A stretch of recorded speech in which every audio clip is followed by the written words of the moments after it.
Hello friends, बघा basic analytical technique third chapter जे आहे त्याला आपण मागच्या लेक्चरला सुरुवात केलेली होती. त्याच्यामध्ये सिम्पल फिल्ट्रेशन काय ते आपण बघितलं. त्याच्यानंतर फिल्ट्रेशन अंडर सक्शन जे आहे ते पण बघितलं आहे. त्याच्यानंतर आज सेकंड लेक्चर आपण बघतो आहे बेसिक ॲनालिटिकल टेक्निक्सचं, आणि त्याच्यामध्ये आपण methods of purification of solids. One of the method for the purification of solid, that one is your crystallisation.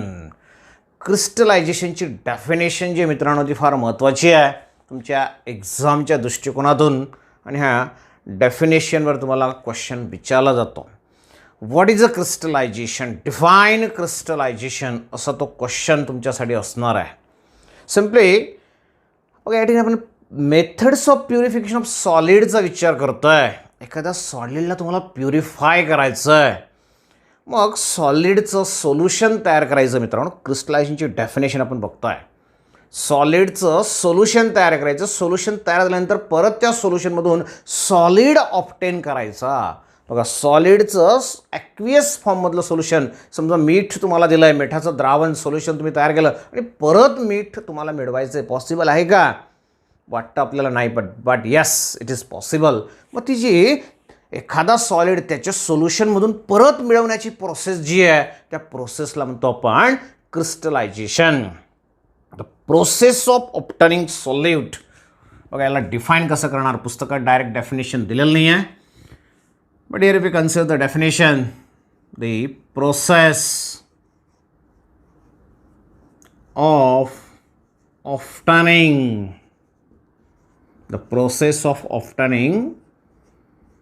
solid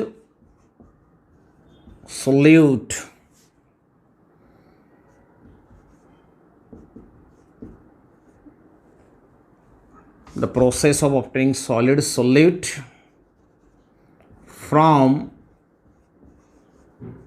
its solution in its crystalline form is called crystallization. मग काय म्हटलं आहे, the process of obtaining solid solute, the process of obtaining solid solute in its crystalline form. हा शब्द अगोदर वापरला तरी चालेल. In its crystalline form from its solution. एखादं सॉलिड सोल्यूट त्याच्या सोल्युशनमधून बाहेर काढायचं, क्रिस्टलाइन फॉर्ममध्ये मिळवायचं, that process is called the crystallization. बरोबर आहे. मग क्रिस्टलायझेशन केल्यानंतर दिलेला सॉलिड प्युरिफाय कसं होणार, दॅट इज इम्पॉर्टंट. बरोबर आहे. मग बघा, एखाद्या सबस्टन्सला, एखाद्या सॉलिडला तुम्हाला प्युरिफाय करायचं आहे by using the process of crystallization. मग ह्या प्रोसेसमध्ये कुठल्या कुठल्या स्टेप्स असणार आहेत.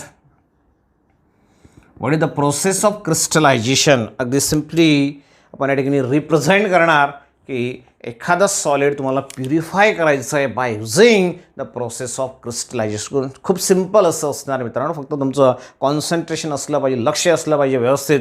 बघा, सर्वात अगोदर आपण काय करणार, पुस्तकात थोडंसं वेगळ्या पद्धतीने दिलं आहे, मग तुम्हाला अगदी सिम्पली त्याच्यापेक्षा स्टेप बाय स्टेप सांगण्याचा प्रयत्न या ठिकाणी करणार आहे. आणि हा same phenomenon you can carry out at the home. घरीसुद्धा तुम्ही त्या ठिकाणी हा फेनॉमेनॉन करू शकता. समजा तुम्हाला डायरेक्ट एक्झाम्पल मी घेतो आहे, प्रोसेसमध्ये एक्झाम्पल घेतो आपण. For example, purification of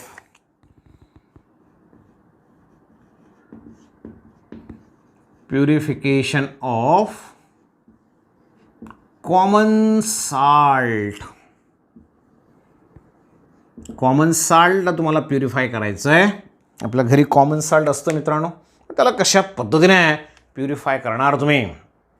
That common salt is purified by the process of simple crystallization. काय म्हणणार त्याला? Simple crystallization. कसं करणार आहे मग? बघा, सर्वात अगोदर पहिल्या स्टेपमध्ये तुम्ही काय करणार, here you have to prepare the saturated solution. पहिली स्टेप म्हटलं तरी चालेल.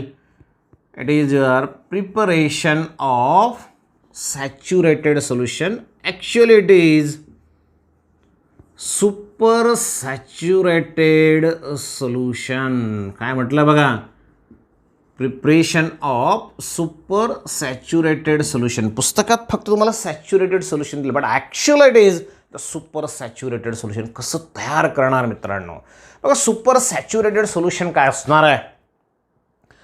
बघा, सर्वात अगोदर आपण सॉल्वंट घेतलं आहे, तर सॉल्वंटमध्ये तुम्ही NaCl डिझॉल्व करताय, कारण की आपण NaClचं एक्झाम्पल घेतो आहे, कॉमन सॉल्टचं एक्झाम्पल आपण घेतो आहे. कमीत कमी क्वांटिटी तुम्ही सॉल्वंटची घेतली आहे, त्याच्यामध्ये तुम्ही NaCl डिझॉल्व केला आहे. व्हॉट एव्हर मी तुमच्यावर तुम्ही किती घ्यायचं आहे, प्रोसेस समजून घ्यायची आपल्याला कशा पद्धतीने आहे. NaCl टाकलं, त्याला तुम्ही डिझॉल्व केलं, दिस इज युअर सोल्युशन. काय तयार झालं रे? सोल्युशन. समजा तुम्ही 100 ml वॉटर घेतलं, समजूया आपण, त्याच्यात जर तुम्ही NaCl टाकलं, थोडंफार 5 ग्रॅम 10 ग्रॅम सहज डिझॉल्व होईल, हे तयार होईल तुमचं सोल्युशन. पण आपल्याला ॲक्च्युली सोल्युशन नको आहे. आपल्याला काय पाहिजे रे? आपल्याला सुपर सॅच्युरेटेड सोल्युशन पाहिजे. मग मी काय करणार? त्या 100 ml मध्ये तुम्ही NaCl टाकले, मी अजून NaCl टाकेल, परत शेक करेल, अजून NaCl टाकेल, परत शेक करेल, अजून NaCl टाकेल, परत शेक करेल. कुठपर्यंत करायचं तसं? एक वेळ अशी येते मित्रांनो की टाकलेलं NaCl डिझॉल्व होणार नाही. घरी तुम्ही एक्सपेरिमेंट करू शकतात. एक वेळ अशी येते, वॉटर वाढवायचं नाही, वॉटर एकदा फिक्स घेतलं 100 ml, 150 जे काही असेल तर NaCl टाका, थोडंसं डिझॉल्व होतं, परत टाका, परत डिझॉल्व होईल, परत टाका, परत डिझॉल्व होईल. पण एक वेळ अशी येईल मित्रांनो, टाकलेलं NaCl डिझॉल्व होणार नाही. एक्सपेरिमेंट स्वतः करा actually at home and just tell me your experience. तुम्ही काय केलं आहे ते मला सांगायचं. असं झालं आहे का खरोखर ते मला सांगायचं मित्रांनो. एक वेळ अशी येते की तुम्हाला टाकलेलं NaCl डिझॉल्व झालेलं दिसणार नाही, मग ते सुद्धा सोल्युशनच आहे, पण त्या सोल्युशनला म्हणणार तुम्ही that solution is called as saturated solution. काय म्हणणार आहे त्याला? Saturated solution. अगोदर जे सोल्युशन आहे त्याच्यापेक्षा जास्त NaCl याच्यात डिझॉल्व आहे, त्याला म्हटलं आपण सॅच्युरेटेड. याला मग तुम्ही अनसॅच्युरेटेड म्हटलं तरी पण चालेल, बरोबर आहे. पण आपल्याला अनसॅच्युरेटेड किंवा सॅच्युरेटेड पण नाही आहे. पुस्तकात तुम्हाला सॅच्युरेटेड दिले, पण ॲक्च्युली आपल्याला सॅच्युरेटेडपेक्षा पण वेगळं सोल्युशन तयार करायचं आहे, आणि ते काय रे? Super saturated solution. म्हणजे काय? अजून जास्त NaCl मला डिझॉल्व करायचं आहे. अरे पण टाकलेलं NaCl डिझॉल्व होत नाही आहे, म्हणून त्याला काय म्हटलं आपण? सॅच्युरेटेड. मग अजून जास्त कसं डिझॉल्व होईल? थोडंसं डोकं वापरायचं. कसं डिझॉल्व होणार? मग जे सोल्युशन तुम्ही तयार केलं सॅच्युरेटेड, इथपर्यंत आलो आहे आपण, त्याला हीट करा, आणि हीट केल्यानंतर परत NaCl टाकून त्याला डिझॉल्व करा. डेफिनेटली अजून जास्त प्रमाणात NaCl डिझॉल्व होईल. परत टाका. हीटिंग करत असताना शेक करत राहा, टाकत राहा NaCl. NaCl म्हणजे जो कंपाऊंड तुम्ही घेतला असेल, आता आपण NaClचं एक्झाम्पल घेतलं आहे म्हणून आपण NaClचा विचार करतो आहे. परत एक वेळ अशी येते मित्रांनो, हीटिंग करत असताना सुद्धा की टाकलेलं NaCl डिझॉल्व होणार नाही, आणि मग ते जे सोल्युशन असेल that one is your super saturated solution. तर आपल्याला ह्या पहिल्या स्टेपमध्ये काय करायचं आहे? सुपर सॅच्युरेटेड सोल्युशन तयार करायचं आहे. मग एक्स्ट्रा क्वांटिटी ऑफ NaCl आपण डिझॉल्व केलेली आहे by heating, that solution is your super saturated. मग त्याला परत इव्हॅपोरेटिंग डिशमध्ये तुम्हाला हीट करायचं आहे, बरोबर. सुपर सॅच्युरेटेड सोल्युशन जसंही तयार होईल, तुमच्या पुस्तकात खूप शॉर्ट दिलं आहे मित्रांनो, लक्ष द्या व्यवस्थित. सुपर सॅच्युरेटेड सोल्युशन जसंही तयार होईल तसं त्याला हॉट असतानाच, गरम असतानाच तुम्ही फिल्टर करून टाकायचं आहे. फिल्टर कसं करतात तुम्हाला माहिती आहे. सगळे आपण दोघं प्रोसेस बघितल्या. सिम्पल फिल्ट्रेशन आपण बघितलं, आणि फिल्ट्रेशन बाय युझिंग सक्शन पण आपण बघितलं. तर सक्शन वापरा, लवकर फिल्ट्रेशन होणार आहे. इनसॉल्युबल इम्प्युरिटी जे असतील त्या वरच्यावर राहतील, आणि खाली फक्त तुम्हाला फिल्ट्रेट मिळेल, की त्याला आपण मदर लिकर पण म्हणतो. काल बघितलं आपण कालच्या लेक्चरला, फिल्ट्रेट, किंवा इथं काय म्हणणार त्याला आपण? मदर लिकर.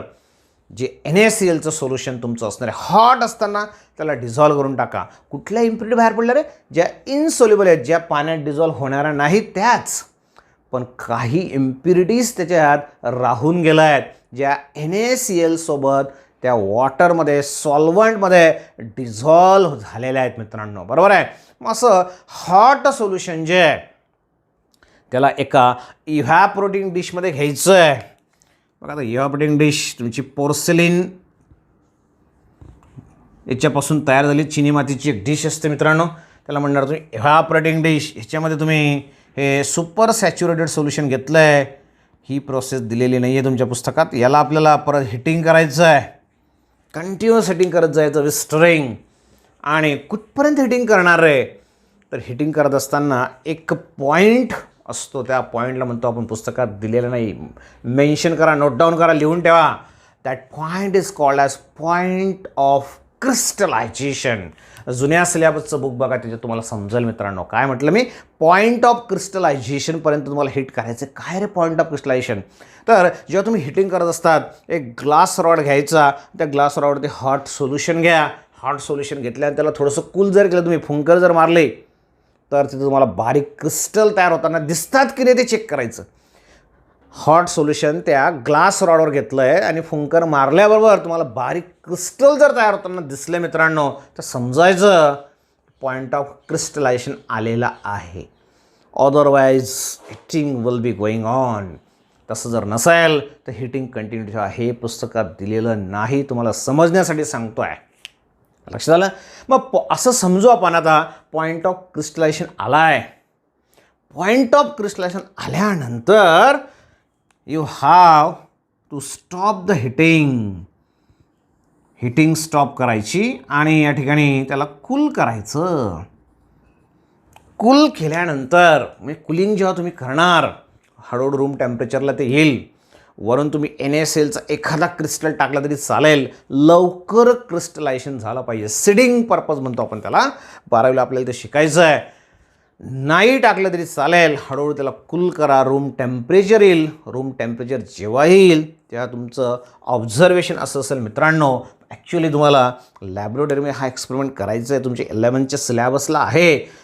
प्रॅक्टिकल तुम्ही करणार मित्रांनो, जर सुरू झालं प्रॅक्टिकल तर बघा या ठिकाणी एक वेळ जेव्हा तुम्ही कूलिंग करत असणार त्यावेळेस हळूहळू तुम्हाला असे क्रिस्टल्स या ठिकाणी जमा झालेले दिसतील. मग क्रिस्टल जमा झाले. आता काही क्रिस्टल जमा झाले, काही लिक्विड पार्ट जो आहे तो लिक्विड तसाच तसा राहणार आहे. याला फक्त काय करायचं तर तुम्ही शेवटी याला फिल्टर करा. सकाळी बघितलं आपण फिल्ट्रेशन कशा पद्धतीने करतात. एक सिंपल फनेल दिलेला आहे. या फनेलमध्ये असा एक कोन आपण तयार करतो आणि इथं तुमचे हे सर्व क्रिस्टल्स तयार होतील. खाली हे फिल्ट्रेट असेल किंवा याला आपण एक वेगळा शब्द वापरला बघा मित्रांनो, फिल्ट्रेट किंवा मदर लिकर असा एक शब्द आपण वापरला आहे. वरचे जे क्रिस्टल असतील NaClचे त्यांना ड्राय करा. That crystals are your pure crystals of NaCl, ज्या त्याच्यासोबत डिझॉल्व झालेल्या इम्प्युरिटीज आहेत ते इथं येऊन गेल्या आहेत. कारण की इनसोल्युबल इम्प्युरिटी अगोदरच आपण काढून टाकल्या आहेत. जेव्हा आपण हॉट असताना त्याला फिल्टर केलं इथं त्यावेळेस ते काढून टाकले आपण, बरोबर आहे.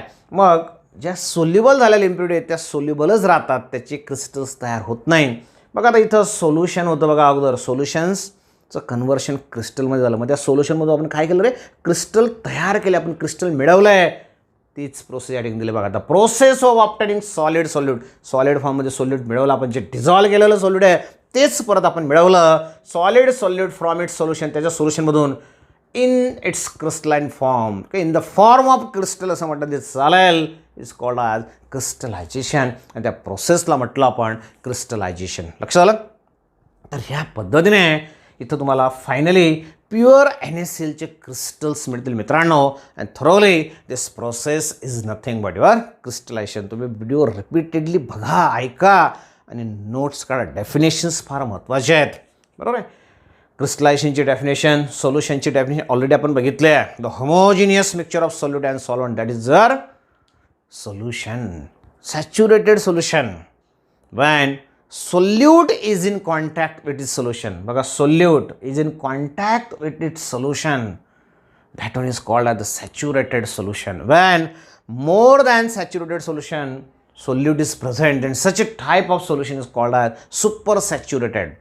जे सोल्यूट रिक्वायर्ड फॉर सॅच्युरेशन त्याच्यापेक्षा पण जास्त सोल्यूट प्रेझेंट असेल, जास्त डिझॉल्व केलं असेल तुम्ही, तर ते असेल तुमचं सुपर सॅच्युरेटेड सोल्युशन. तिघं डेफिनेशन्स क्रिस्टलायझेशनची डेफिनेशन ही प्रोसेस तुमची लक्षात आली असेल मित्रांनो. बघा आता एक सिंगल सबस्टन्स आपण प्युअर केला, एक NaCl तुम्हाला दिलेला आहे आणि त्याला तुम्हाला प्युरिफाय करायचं आहे, तर ह्या क्रिस्टलायझेशन प्रोसेसचा आपण यूज करणार. त्याला म्हणणार तुम्ही इट्स अ सिम्पल क्रिस्टलायझेशन. म्हणजे ही जी प्रोसेस आपण बघितली मित्रांनो, ह्या प्रोसेसला काय म्हणणार तुम्ही रे? It's a simple crystallization. हे झालं तुमचं सिम्पल क्रिस्टलायझेशन. मग काही वेळेस दोन किंवा दोनापेक्षा जास्त सबस्टन्स एकत्र येतात. मग असं जर एकत्र आलेले सबस्टन्स असेल त्यांना तुम्हाला सेपरेट करायचं आहे, प्युरिफाय करायचं आहे, तर त्या क्रिस्टलायझेशनला म्हणणार तुम्ही fractional crystallization. Therefore consider here the another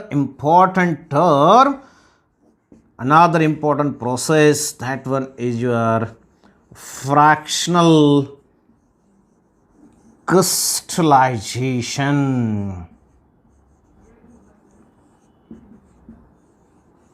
fractional crystallization त्याच्या नावातच त्याचा अर्थ देऊन टाकलाय रे.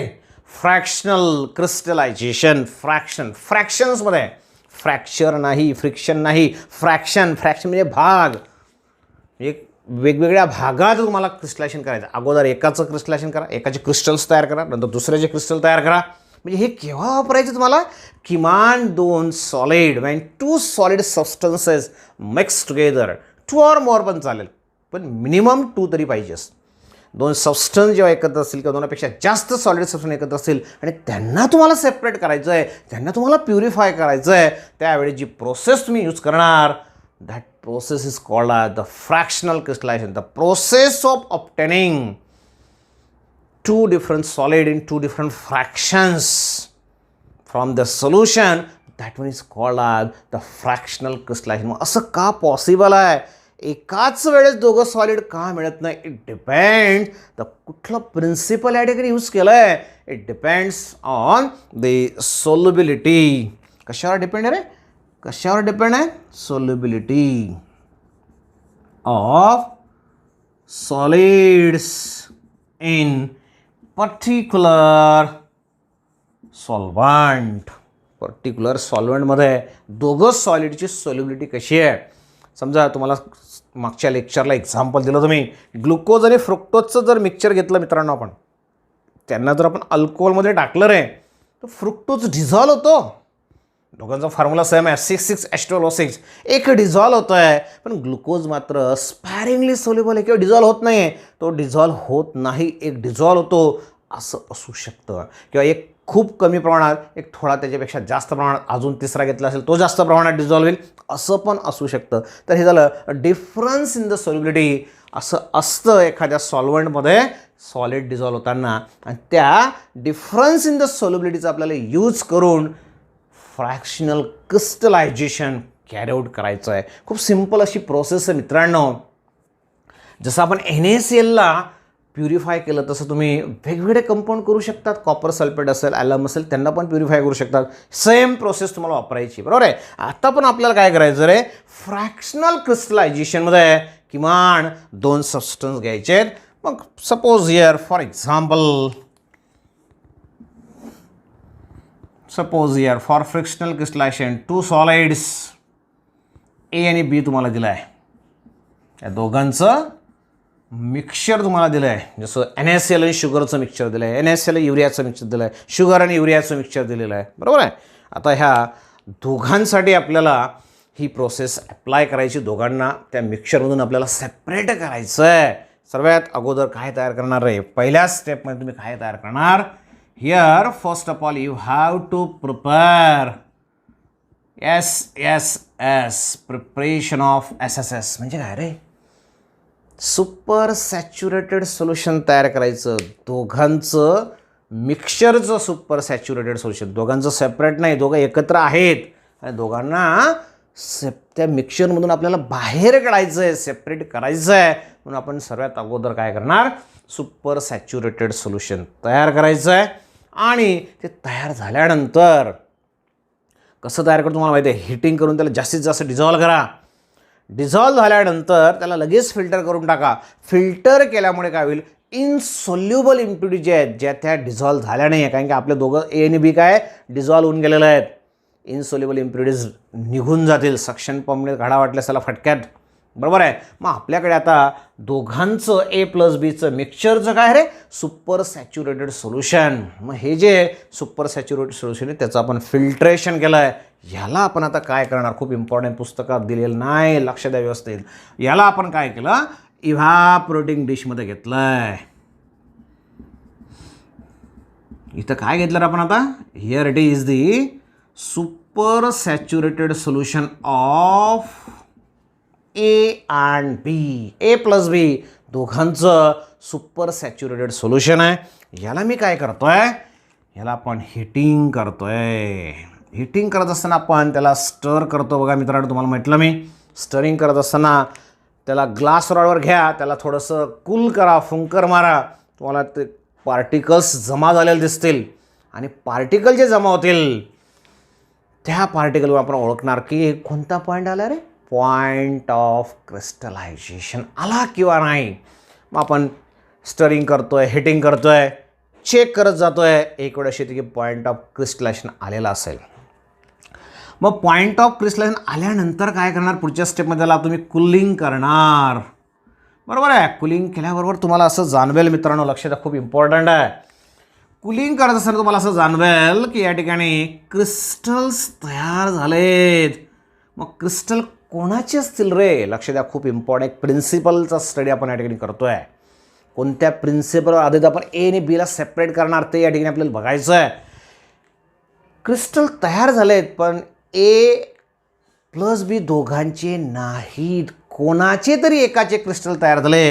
And suppose that these are the crystals of एचे क्रिस्टल तयार झालं असं समजू आपण. म्हणजे B it remains in the solution, तो सोल्युशनमध्येच शिल्लक राहिला आहे, त्याचा पॉईंट ऑफ क्रिस्टलायझेशन आलाच नाही आहे.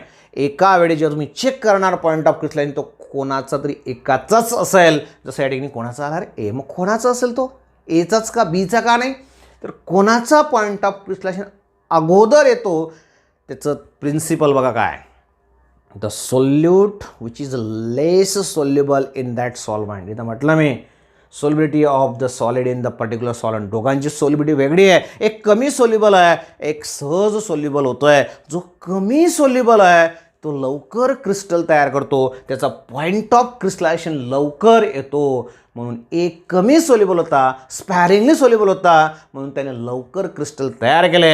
इथं एचे क्रिस्टल तयार झाले. मग एचे क्रिस्टल तयार झाल्यानंतर मी त्याला काय करेल रे, त्याला मी फिल्टर करेल. मग फिल्टर केल्यानंतर तुम्हाला सहज जाणवेल. आता बघा या ठिकाणी हा कोन ठेवला आहे, आपण फिल्ट्रेशन करतोय. इथून आता हा जो सबस्टन्स तुमचा, हा काय तुमचा ए सबस्टन्स आहे, खाली लिक्विड जमा झालेलं तुम्हाला दिसेल. मग इथं जे लिक्विड जमा होईल मित्रांनो, सहज तुम्हाला लक्षात येईल ही लिक्विड कोणाचं असेल, it is the liquid of B. B जो सबस्टन्स सॉलिड आपण घेतला आहे तो डिझॉल्व फॉर्ममध्ये, सोल्युशनच्या फॉर्ममध्ये दिसेल. आणि ह्या लिक्विडला काय म्हटलं रे आपण, तुम्हाला म्हटलं मी, it is called as mother liquor. आता त्या मदर लिकरमध्ये काय शिल्लक राहिला आहे आपला, बी शिल्लक राहिला आहे. बरोबर आहे. बघा एकाचे क्रिस्टल तयार होऊन गेलेत आणि ह्या सोल्युशनमध्ये बी शिल्लक राहिला आहे. बरोबर आहे. मग मी काय करेल, त्या ही जे मदर लिकर आहे बी जो आहे त्याला परत मी ह्या, आता ही इव्हॅपोरेटिंग डिश एम्प्टी झाली आहे कारण की आपण ते त्याला ट्रान्सफर करून घेतलं, फिल्टर करून टाकलं आहे. मी काय करेल, परत तो मदर लिकर जो असेल इथं टाकेल, त्याला परत हिटिंग करेल. हिटिंग करत असताना परत मी चेक करत जाईल whether the point of crystallization obtain or not. Check करत जाईल क्रिस्टल तयार होत आहे किंवा नाही. परत एक वेळ अशी येईल की क्रिस्टल्स तयार होताना मला दिसतील, मी त्याला कूल करेल.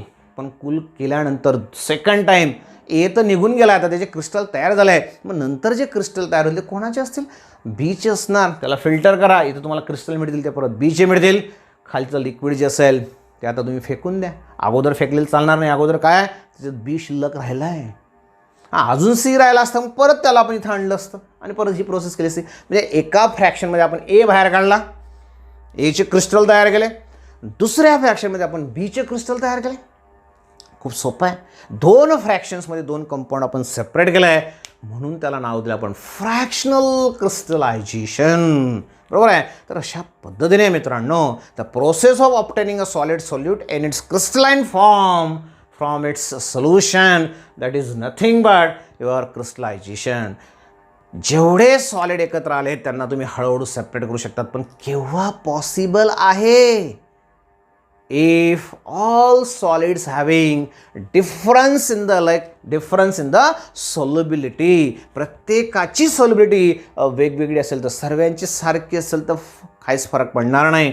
सर्वांचे क्रिस्टल एकाच वेळेस तुम्हाला मिळतील मित्रांनो. बरोबर आहे. म्हणून असं सॉल्व्हंट चूज करायचं की ज्या सॉल्व्हंटमध्ये त्या तिघं कंपाऊंड जी असेल जेवढे तुम्ही घेतले असेल मिक्सचर तेवढं प्रत्येकाची सोल्युबिलिटी ही डिफरंट असली पाहिजे. लक्षात आलं? तर हे झालं तुमचं फ्रॅक्शनल क्रिस्टलायझेशन. मग तुम्हाला एक चॉईस ऑफ सॉल्व्हंट म्हणून असा एक टॉपिक दिला बघा मित्रांनो तुमच्या पुस्तकात तुम्ही बघितलं तर चॉईस ऑफ सॉल्व्हंट.